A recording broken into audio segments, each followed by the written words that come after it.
तो वहीं आपको बता दें कि राज्यसभा सांसद अभिषेक मनु सिंघवी ने बीजेपी पर जमकर हमला बोला।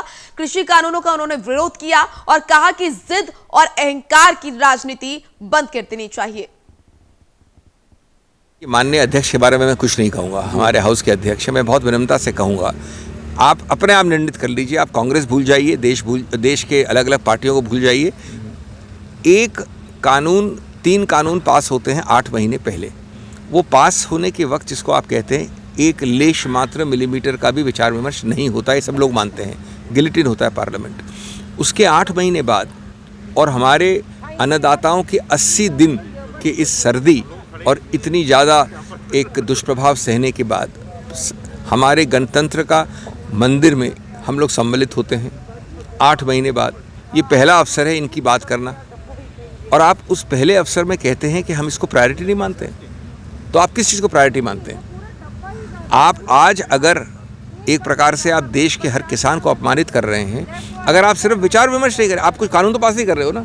आज आप ये नहीं कह रहे हो कि आपका मत सही है, मेरा मत सही है, ना आप कानून पारित कर रहे हो आप, लेकिन विचार विमर्श कैसे नहीं कर सकते इस मुद्दे पे? सर, ये मुझे समझ नहीं आ रहा है। सर, जिस तरीके से कटीले तारे कीलें लगा दी गई हैं बॉर्डर पे, लग रहा है अंतर्राष्ट्रीय बॉर्डर वाली स्थिति है। मैं जानता नहीं हूँ, लेकिन जो मैंने आपके ज़रिए और कई हमारे और मित्रों के ज़रिए सुना है और देखा है, मुझे तो लगता है कि राजनीति जिद की और अहंकार की तुरंत बंद होनी चाहिए।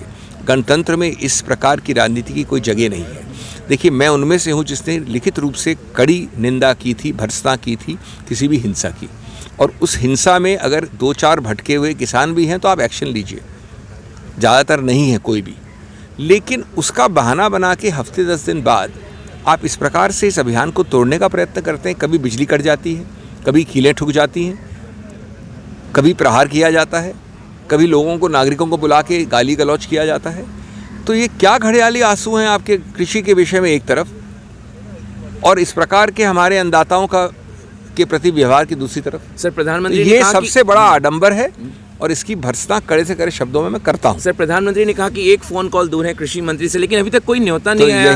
यही तो है। तो एक फ़ोन कॉल तो कहाँ से, उन कीलों के ऊपर से वो फ़ोन कॉल कहाँ जाएगा? इस प्रहारों के ऊपर से वो फ़ोन कॉल की आवाज़ कौन सुनेगा?